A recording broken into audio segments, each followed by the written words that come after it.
There are probably 2 million asteroids in our solar system. The reason that Psyche is unique is that it is metal rich. It's believed that it may be a remnant core of an early planetesimal. One of the ingredients that went into making our Earth, and one that we cannot see any other way. And it would be the first metal object that humankind has ever visited. Studying the evolution of a planetary body is a detective story. I think the only thing we know is that it's not going to look like what we think it's going to look like, and it's going to be really interesting, whatever we find.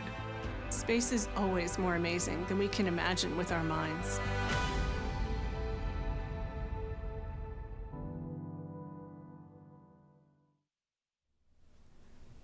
Hello, and welcome to NASA's Kennedy Space Center on Florida's Space Coast.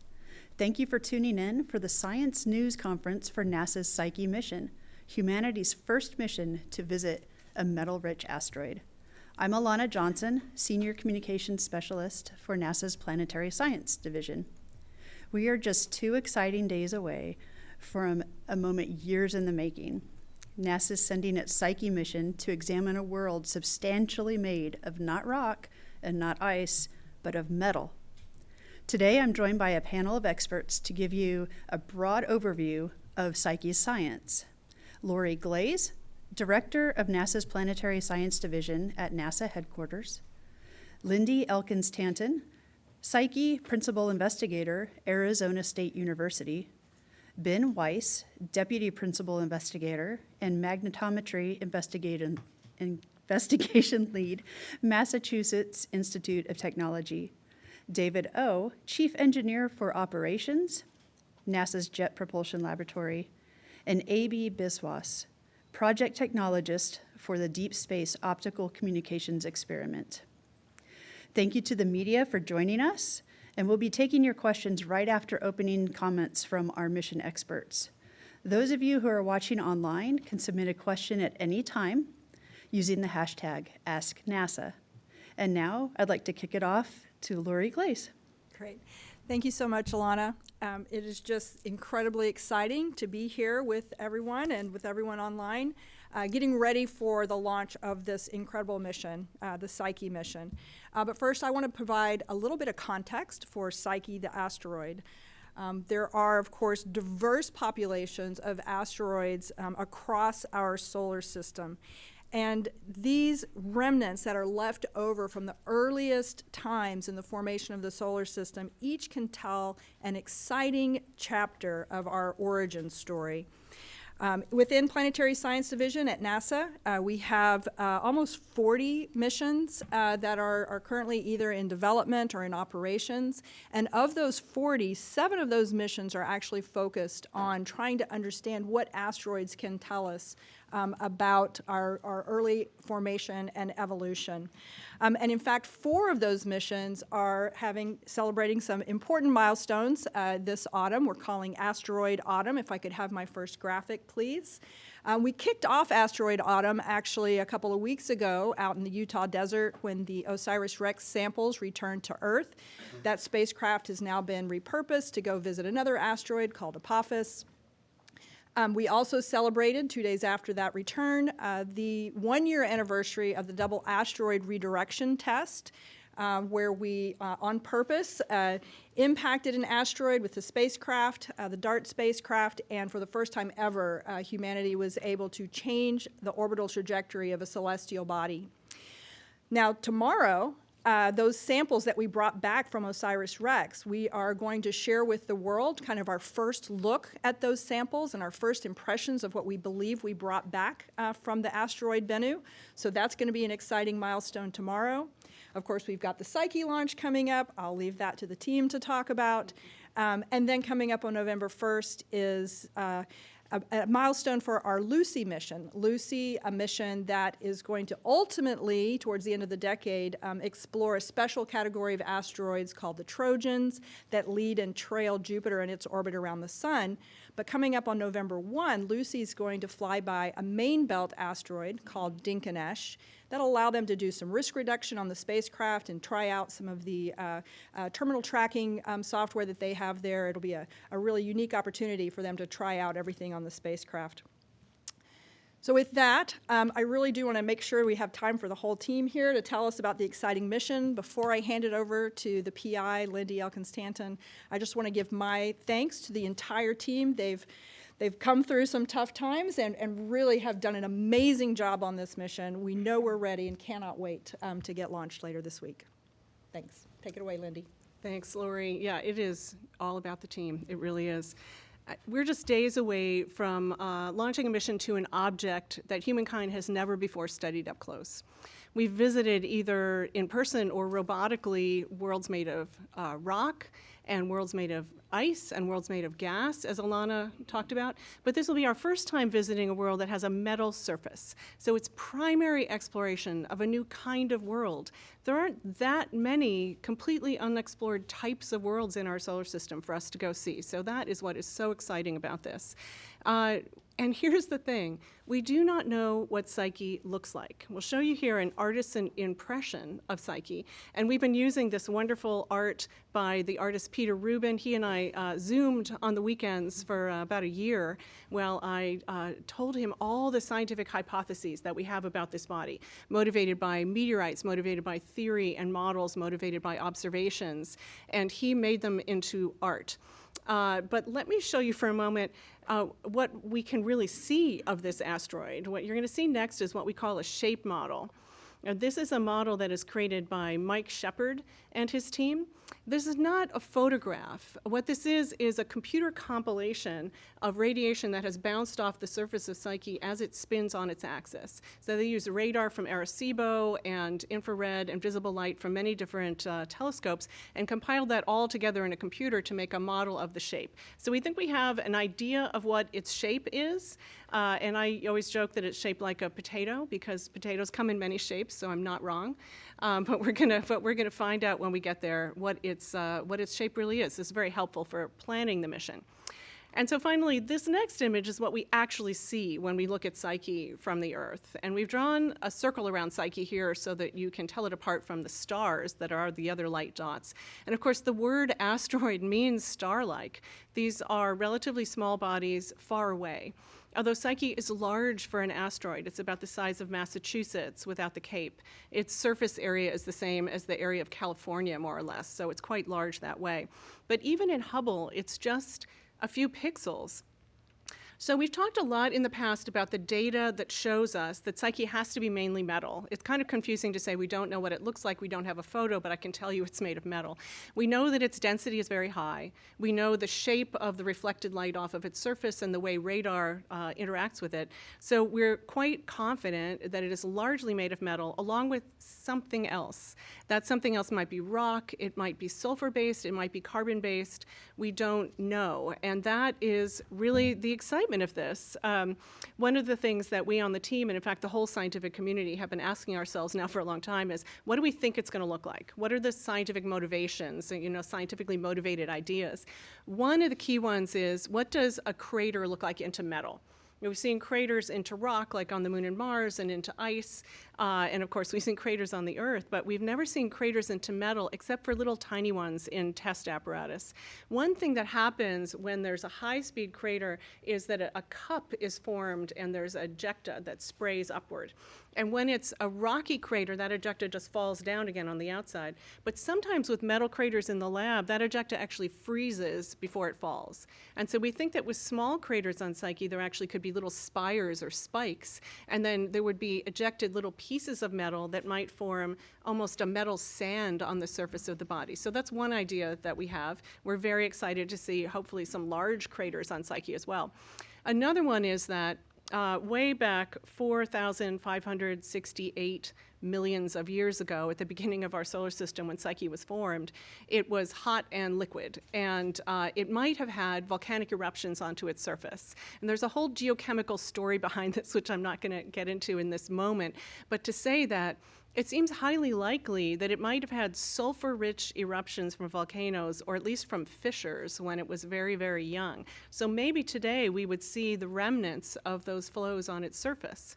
There also could be giant cliffs as it shrunk, as it froze. And so would we see spiky metal craters, huge cliffs? Would we see old eroded lava flows that would be greenish yellow from their sulfur content? This is our scientifically motivated idea, almost certain to be completely wrong. It's going to surprise us when we get there. We're going to find out that our basic scientific understanding is going to be updated, and that's why we need to go. So that's the real excitement for me.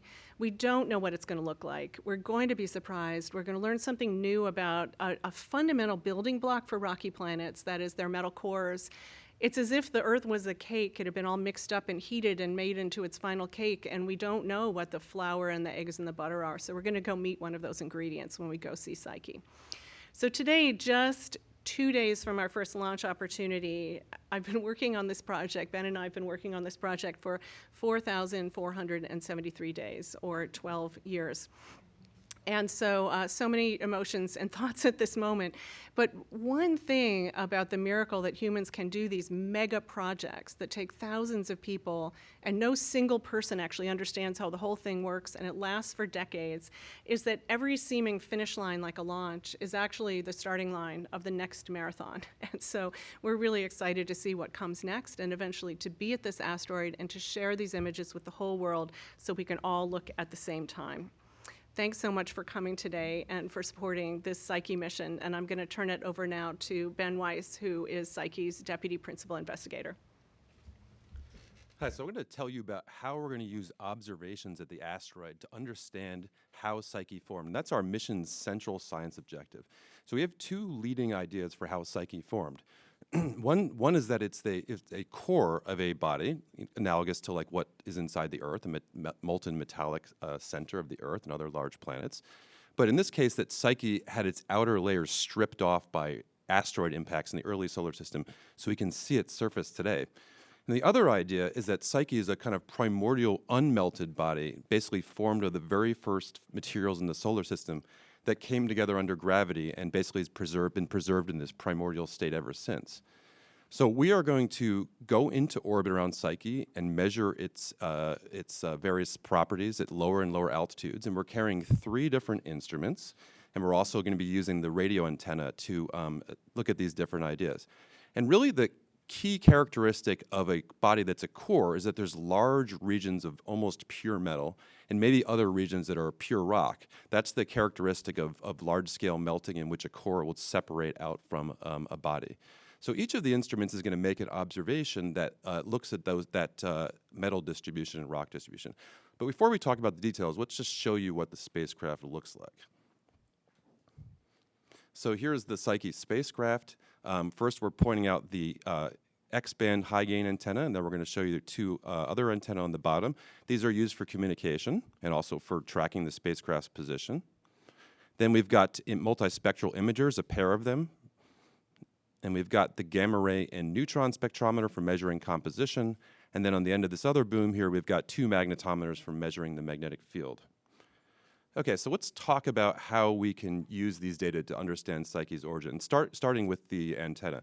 So we use the antenna primarily for communication with the spacecraft, but it turns out you can also use this to determine the gravity field. So just like a train, when it comes towards you, it's got a higher pitch, and when it passes you, it's got a lower pitch. We can look at the pitch or frequency of the radio waves coming from the antenna and figure out how fast the spacecraft is moving. And when it's in orbit, we can track this speed as a function of its position around the asteroid. And from that, we can see how lumpy the gravity field is. So when it's above a dense region, it might be moving faster. And when it's above a less dense region, the spacecraft might be moving slower.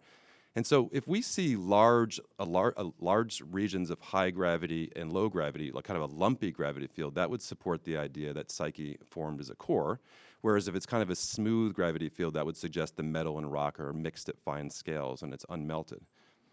Okay, the second instrument is the multispectral imager. And like its name says, like we can take images in different spectra. So basically we can tell the color of the asteroid. And it turns out the metal has a very characteristic red color that we can distinguish it from minerals. And so this instrument will take the highest resolution data of the surface, and we'll be able to see again, whether there are large regions of metal separated from large regions of rock. We also just are dying to see what a metal world looks like, as you heard from Lindy. And so, what does a volcano look like? What does a crack look like? What does a crater look like? What does a lava flow look like? The multispectral imager is going to be a fascinating window into metal world. Okay, the next instrument is a gamma ray and neutron spectrometer. And this is a fascinating instrument. The way it works is that Psyche is constantly bombarded by high-energy particles, cosmic rays produced by the sun and from outside the solar system. And these cosmic rays interact with the atoms inside Psyche, and those atoms will emit characteristic gamma rays, high-energy light, essentially, and neutrons. And we can identify their composition, essentially, by looking at these gamma rays and neutrons. And so it turns out, among other things, the gamma ray neutron spectrometer is very, very sensitive to metal. So we'll be able to map the iron composition and look again for large regions of metal, see whether it's separated from rock. Okay, and then that brings us to the magnetometer.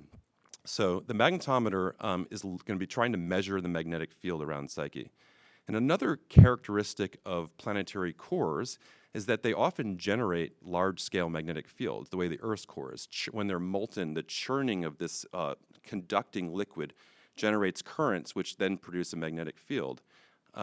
So Psyche today is long frozen, but if it formed as a metallic core in the early solar system, it was once a molten body, and it would have been cooling really quickly and potentially generating a magnetic field.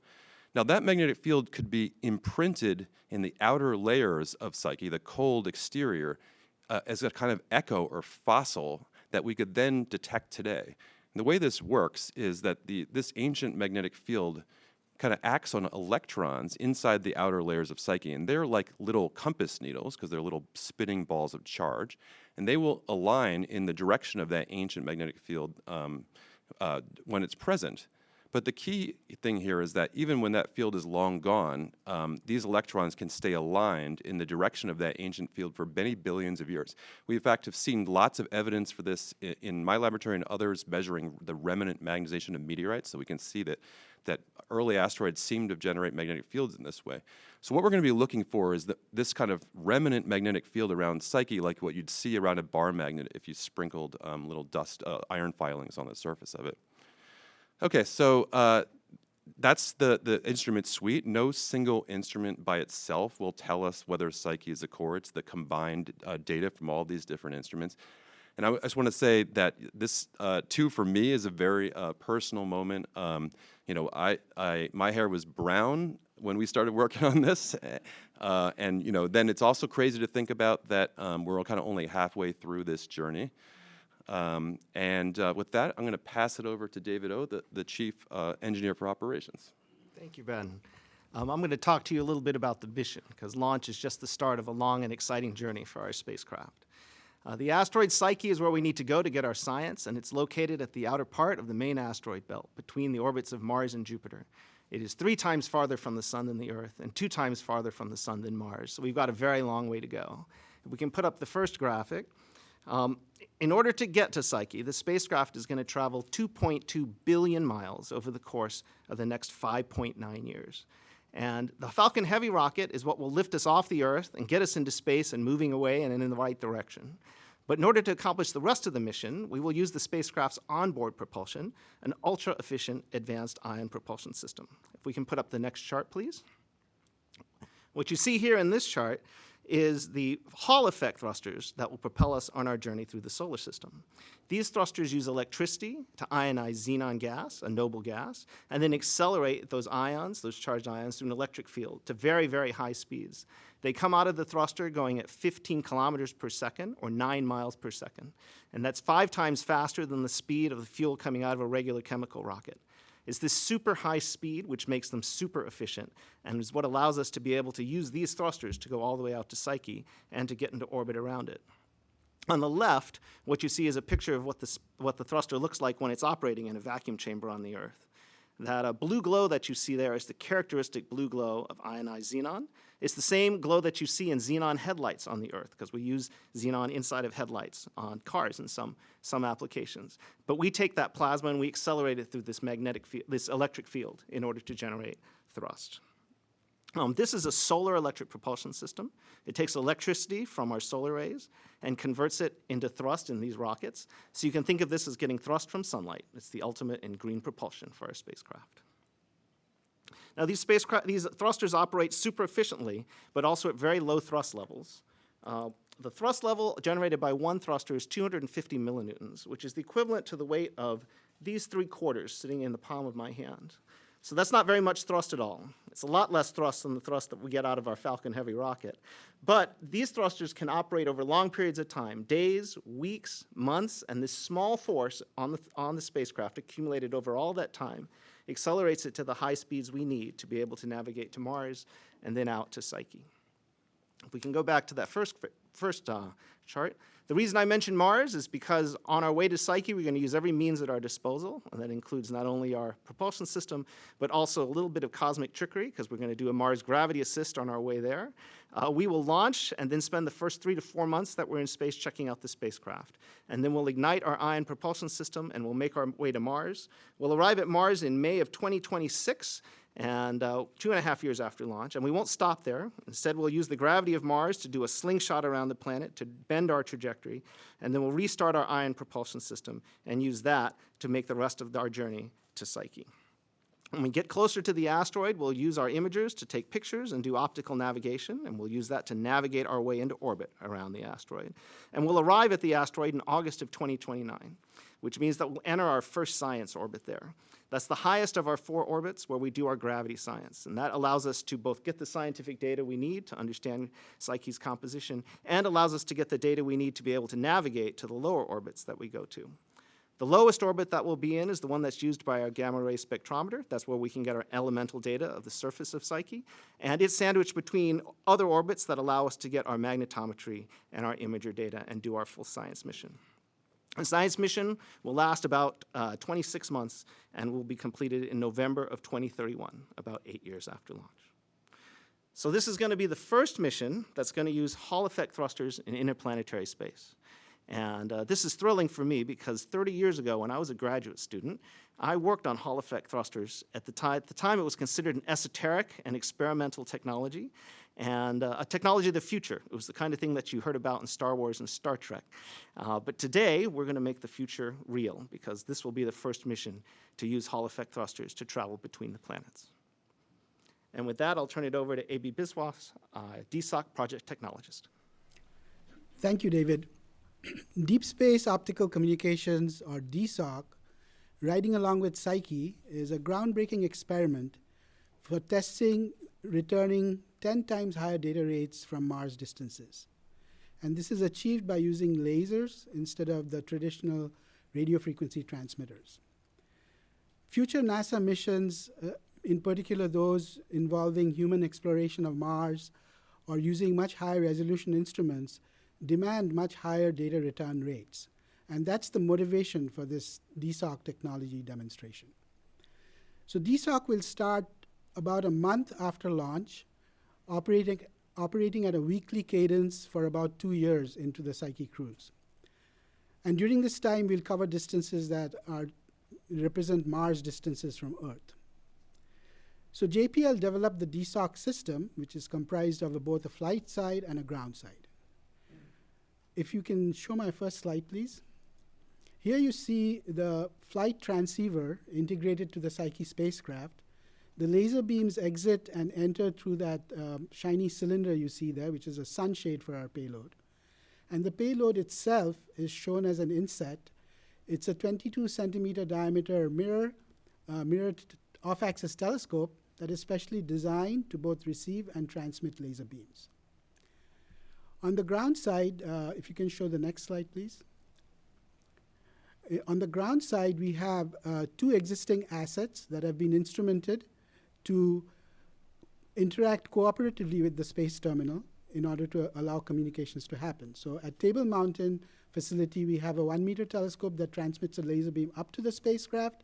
The spacecraft assists DSOC pointing, but DSOC has inbuilt autonomy to find that laser beam, detect it, and track it. Once it can start tracking that laser beam, it knows where to point down its laser beam, and it sends a downlink beam to the 200-inch Hale telescope at Palomar Observatory. And that's where the data is received. Both these laser beams are modulated, which means they're flashing on and off. And those flashes are timed, and the timing of those flashes is what encodes the information that's carried over these laser beams. So DSOC is NASA's first beyond the moon laser communications demonstration. In fact, it's 1,000 times beyond the moon, almost 230 million miles.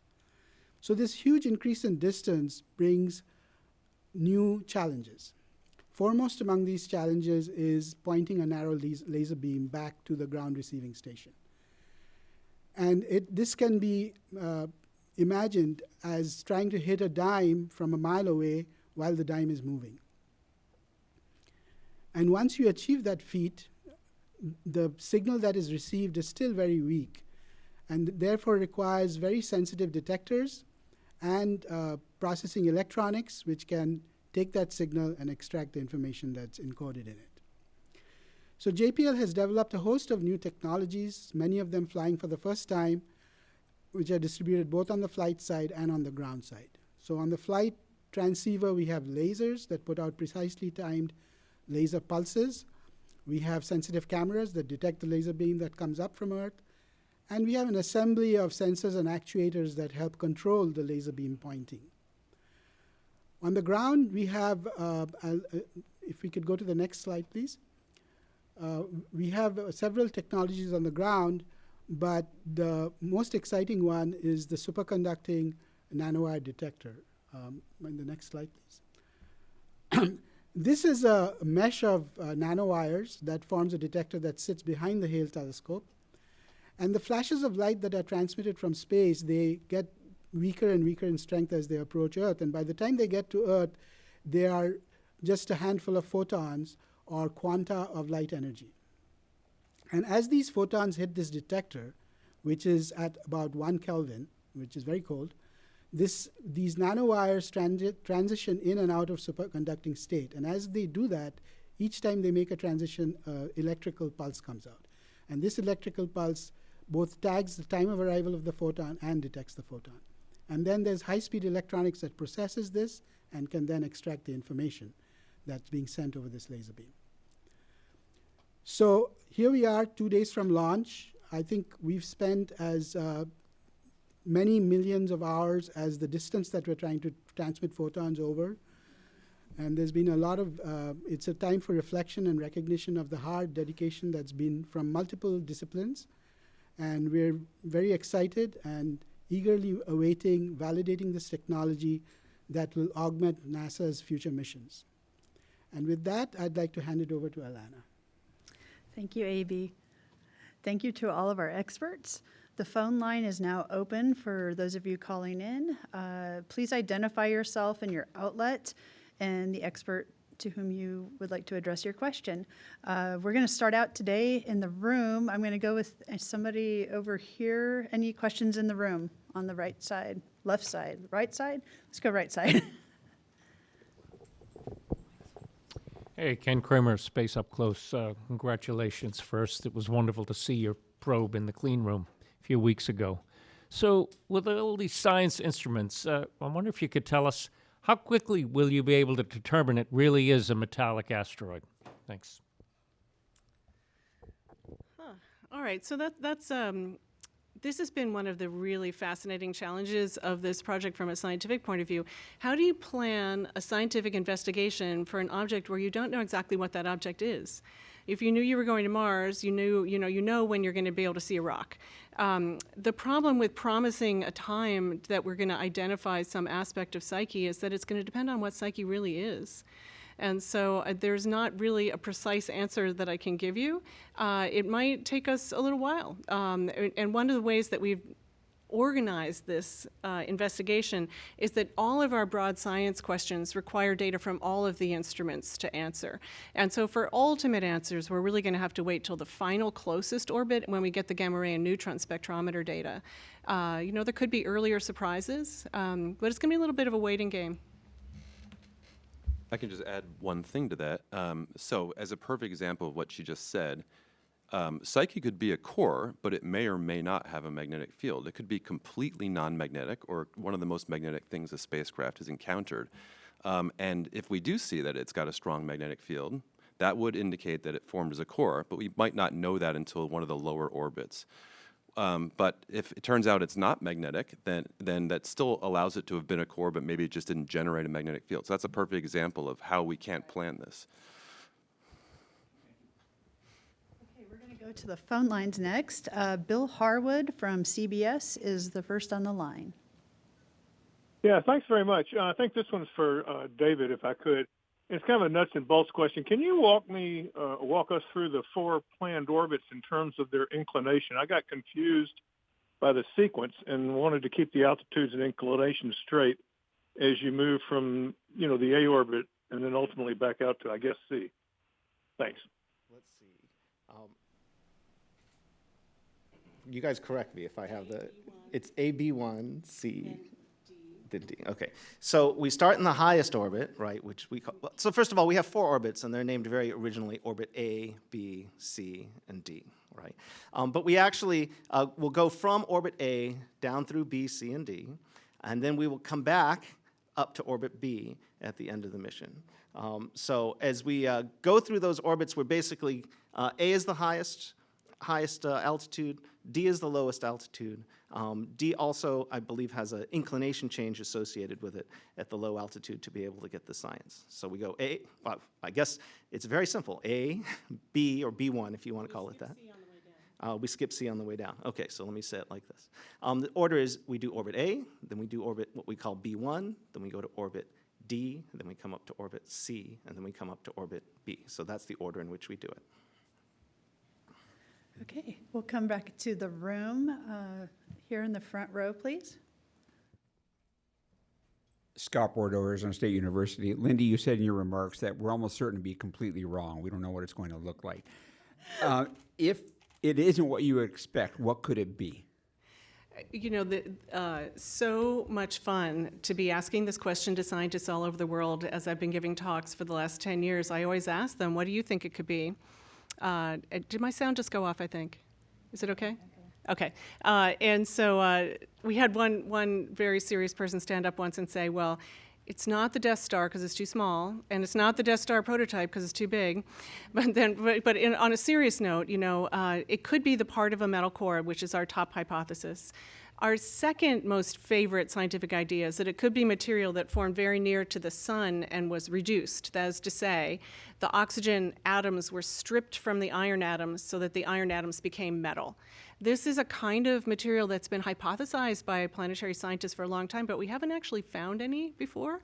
And so think about what this means. When there's only one object like Psyche in the whole solar system, we're not talking about a normal distribution of processes and we choose the most common. It's something unusual. It's something that doesn't happen often. And so I think there's a very good chance that it's going to be outside of our imaginings, and that is my fondest hope. Okay, we're going to hop to another phone line question from Jim Siegel of NASA Tech on the line. Go ahead, Jim. Hi, everybody, and thank you for taking my question. I'm curious about how many other asteroids of all those that you've mentioned out there. There's 2 million, I guess. How many others do you suspect are mostly metal? And how was this asteroid specifically chosen for this mission? Thank you. Do you want to do this, Ben? Sure.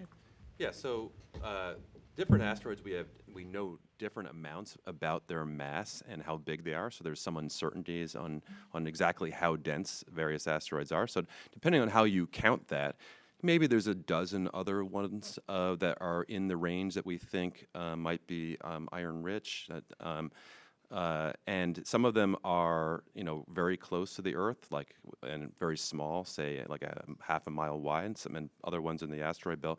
We also have, Mercury, which is not obviously an asteroid, but we think it's mostly a core. It's like 82% of its radius that's made out of metal, and there's a little bit of rock pasted on top.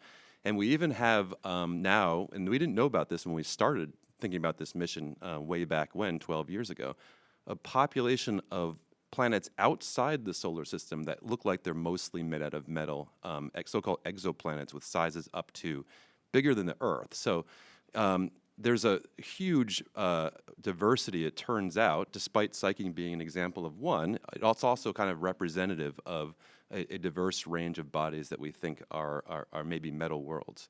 And what was the second part of your question? Did I get your question correctly? Asteroid to go to of right. all of them that might. Right.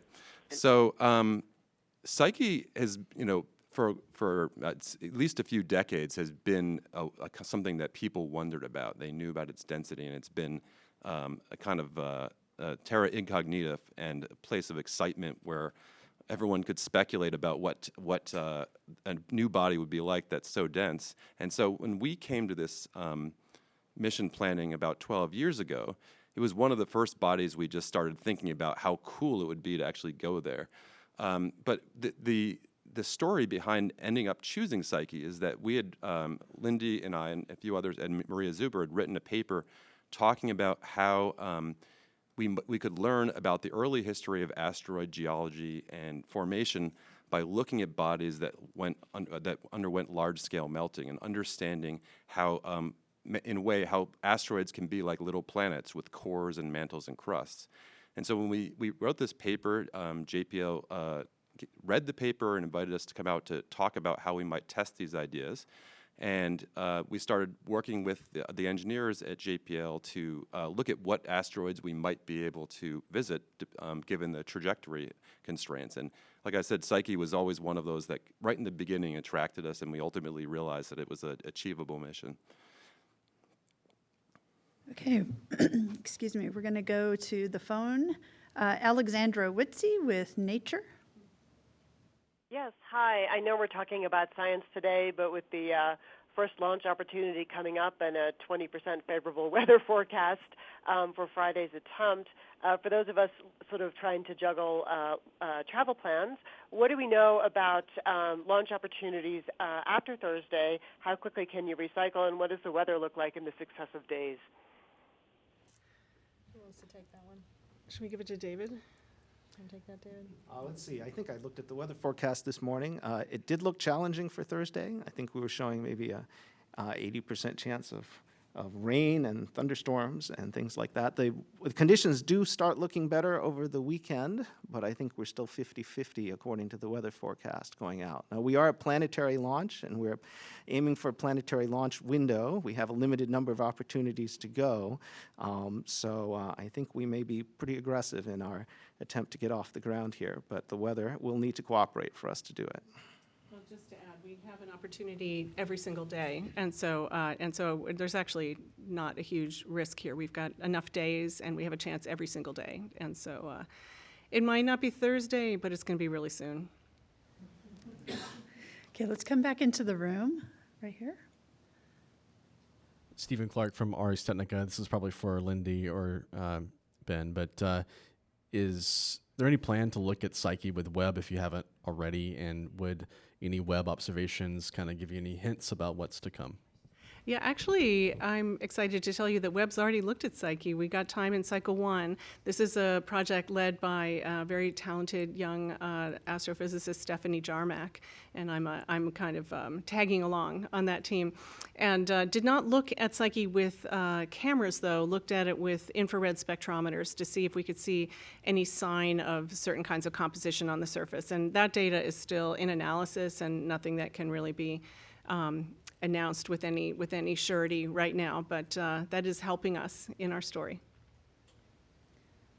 Okay, let's stay in the room here. Any questions from the back?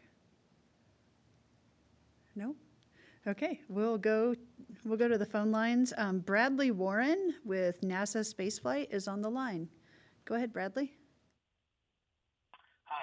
Hey, good morning here with NASA Spaceflight. Thanks for taking my question, and just congratulations to all the Psyche teams for getting to this point. Very exciting. My question is, how soon after launch will Psyche's instruments be turned on, and what does the process for getting those instruments active look like? And then during the coast phase, will teams use the instruments during the gravity-assisted Mars as sort of like a dress rehearsal for the instruments to ensure that they're working properly and ready for use at Psyche? Thank you. Is that David for ICO? I'll start with talking about the instruments being turned on. The first of the instruments, the magnetometer, gets turned on right after we launch. 5 days after we launch is the plan, if everything's going nominally, as we say. The gamma ray spectrometer gets turned on a few weeks after that, and we'll be checking out the imagers as well during that first 4 months of operations. Maybe I'll throw it back to one of you to talk about what we do with these instruments when we go by Mars. Yeah, it's going to be calibration, so no science, but lots of practice. And when we turn the magnetometer on right after launch, the reason we're doing that is the magnetometer is extremely sensitive, and it turns out our main noise source is not any noise inside the instrument, but actually the magnetic field coming from the spacecraft itself. Now, JPL did a really deep dive to try to make the spacecraft as non-magnetic as possible, and it's the field at the magnetometers is less from the spacecraft than in my 3-layer magnetically shielded room at MIT, where I make extremely high sensitivity magnetic field measurements. So they did a fantastic job. Even so, the field is not zero, and so one of the things we're going to be doing is just watching the different parts of the spacecraft as they turn on, and basically recording their signals so we can remove that from the measurements when we get at the asteroid. Okay. I guess I'll add the radio science, of course, is our radio system, and it'll be on 5 minutes after separation, because it's the same radio system we use to verify that the spacecraft is safe and sound. Okay. We're going to head back to the phones with Bill Harwood again from CBS. Go ahead, Bill. Hey, thank you very much. I didn't state my first question very well. Let me try that again. When you guys get down to orbit D, is that essentially equatorial, and what is the science that you're doing that for specifically? I mean, I'm assuming it's gravity science and stuff like that, but can you just talk about, why you changed planes in this mission from a science perspective? Thanks. Yeah, okay, great. The lowest orbit is very important because of the needs of the gamma ray spectrometer. All the other instruments, the neutron spectrometer, the imagers, the magnetometers, and of course the radio science, they're going to be on all the time. But the gamma ray spectrometer needs to be as close to the body as possible. And so that's why that special orbit, so that we can get the surface composition for that from that instrument. Okay, we're going to go to Stephanie on X is asking, what cameras are aboard Psyche? Will we see any pictures along the way, like during the gravity assists? Anybody want to take that one? I can, yeah, go ahead. Well, so these are what we call multispectral imagers. So they take basically images in different wavelength bands. So you can basically build up kind of a color, pseudo-color map of the asteroid. And as these images are taken, they're basically going to be posted online essentially right away. So we'll all be basically seeing these images together for the first time. Okay. We'll come back to Stephen Clark here in the room. Hi, thanks for taking another question. I think this is probably for David. Can you kind of walk through what happens after the spacecraft deploys from Falcon Heavy in terms of deployments of appendages and first acquisition of signal, et cetera? Sure, I can walk you through a little bit of that. The spacecraft will come off the Falcon Heavy vehicle, and then 5 minutes after it separates, it'll turn on its radio. It will stabilize itself from any spin or change in attitude that's left from the launch vehicle, and then it will deploy its solar arrays, those 2 big 5-panel arrays that come out the side. It does all of that autonomously. It does that under its own control. And then once it has deployed the solar arrays, it will find the sun and then turn itself towards the sun to get power, and then orient its antenna towards Earth so that we can get communications on the ground. We may have communications during parts of that sequence, just as the spacecraft is turning, but it's only at the very end of the sequence that we have guaranteed communication from the spacecraft. So the spacecraft largely takes care of itself upon separation if things go well. It will autonomously deploy its solar arrays, autonomously get itself power positive, get itself electrically charging its batteries, and then autonomously get itself pointed at the Earth so we can communicate with it. And that's the point at which we'll have the ground team pick it up. The nominal time is probably 2 hours after launch. It could be earlier because we're very close to Earth, and our antennas have a very wide coverage range. So it may be that even if we happen to turn the spacecraft through the edge of the antenna, we'll get a little coverage earlier on. It could take later in the event of contingencies on board the spacecraft, but you can call it nominally the 2-hour time frame. Okay, we're going to go to Parul on YouTube is asking, is there a plan to bring a sample from Psyche just like Bennu? And also, can you explain what never before seen aspects we can get to know by studying this asteroid? Yeah, I'm happy to take that. Yeah, no, we're not bringing back a sample. Bennu is a very near-Earth asteroid, and Psyche is a very far-away asteroid. Even at its very closest, it's 250 million kilometers away from the Earth, which is 3 times farther than Mars is at its closest. And when it's far away, it's 650 million kilometers away. So going all the way there, taking something and bring it back. Also, because we don't know what its surface looks like, we're not ready to land. We're not ready to sample. We've got to have some sense of what this object is like before we can take that next step. And so the highest level, never before explored answer is we're trying to understand about the metal core of the Earth and also Mercury and Venus and Mars, and also the Moon has a little metal core. We are never, ever going to go to those cores, way too hot, way too deep, but they're central to what makes a rocky planet and also to what makes a rocky planet habitable. So this is our one way to see a core. So we say, you know, tongue in cheek, that we're going to outer space to explore inner space. Okay, we'll go back to the phone lines. Will Robinson Smith from Spaceflight Now, you're on the line. Go ahead, Will. Yeah, thanks for taking my question, and apologies in advance for the background noise. I'm making my way through O'Hare Airport. Question about the life of the Psyche spacecraft after the nominal mission completes. Assuming the spacecraft is still healthy, what additional science objectives could be added on to, and what's the plan after the planned mission? Thanks. So why don't I take a little bit of that question, then I'll toss it to Lindy if she wants to add to it. But you know, NASA has a process by which we assess our missions after they've completed their primary operations. We actually require all of the missions to go through what we call a senior review process. And so whenever Psyche has gotten close to completing their nominal 26-month mission, we will include Psyche as part of that senior review process. They can submit a proposal.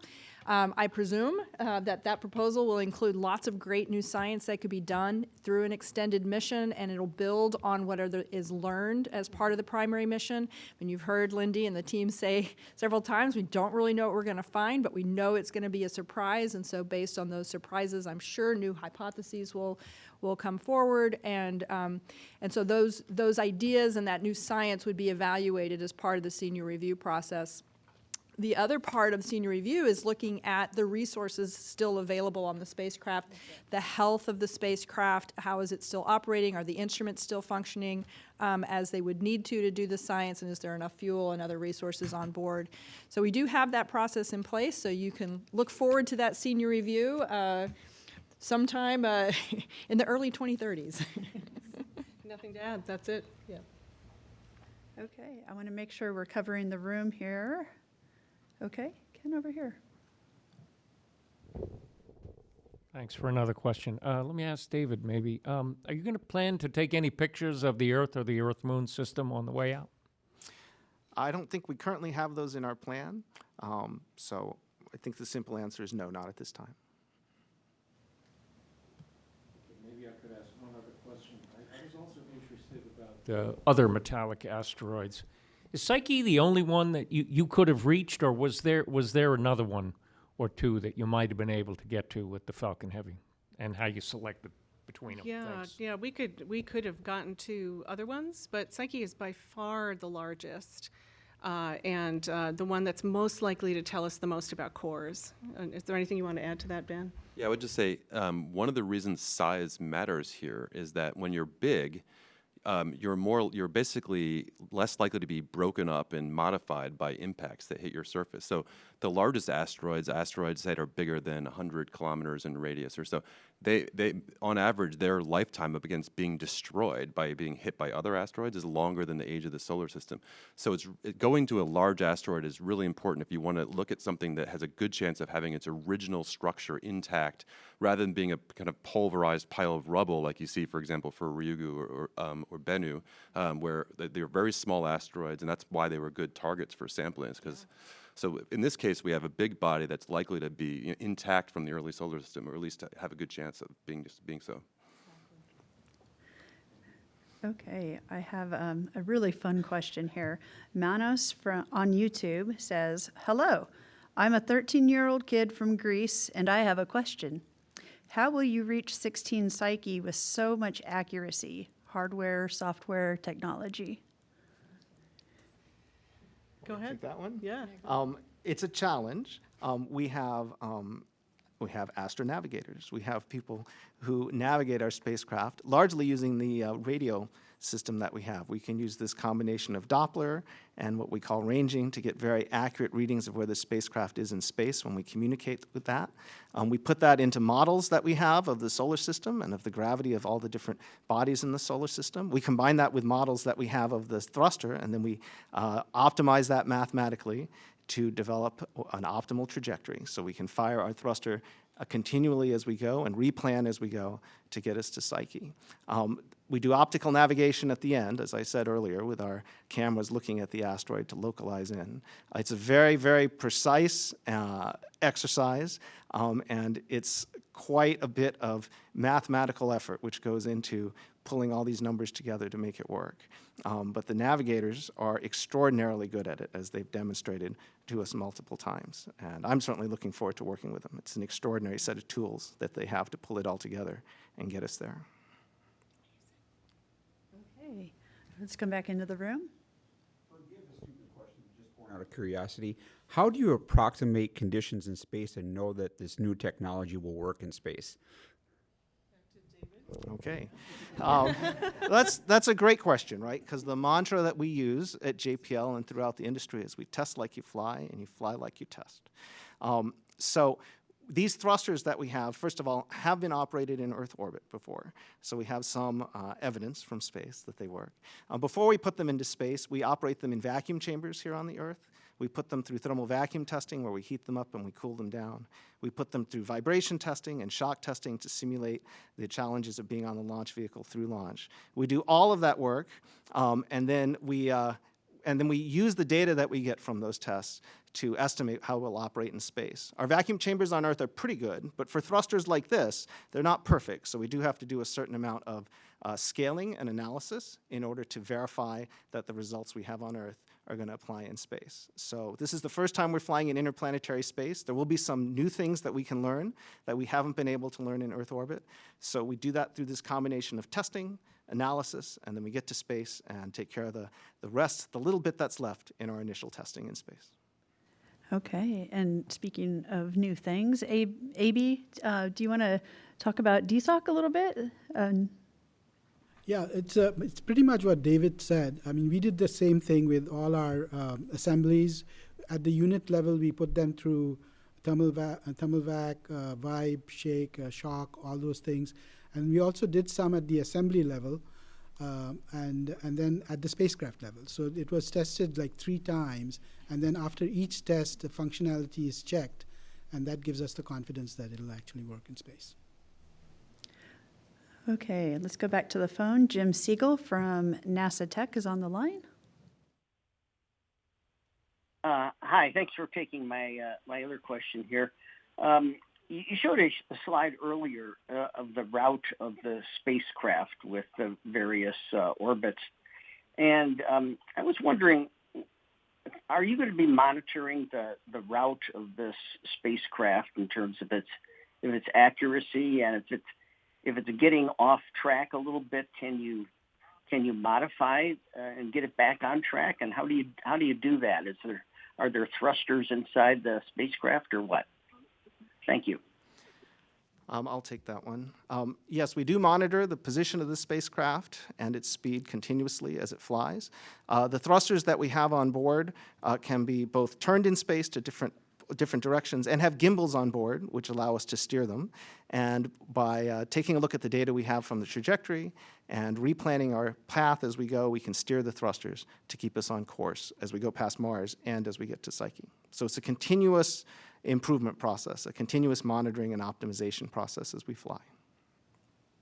Okay, that's all the time we have for today. Thank you to the media for all of your questions, and thank you to our panel of experts.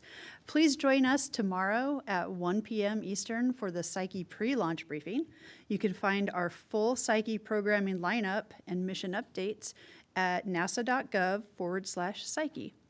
And keep the conversation going on social media using the hashtag #MissionToPsyche. And be sure to set your alarms for Thursday morning to watch our live coverage of the Psyche launch October 12th at 10:30 a.m. And we just thank you and goodbye from NASA's Kennedy Space Center. Go NASA, go Falcon Heavy, and go Psyche.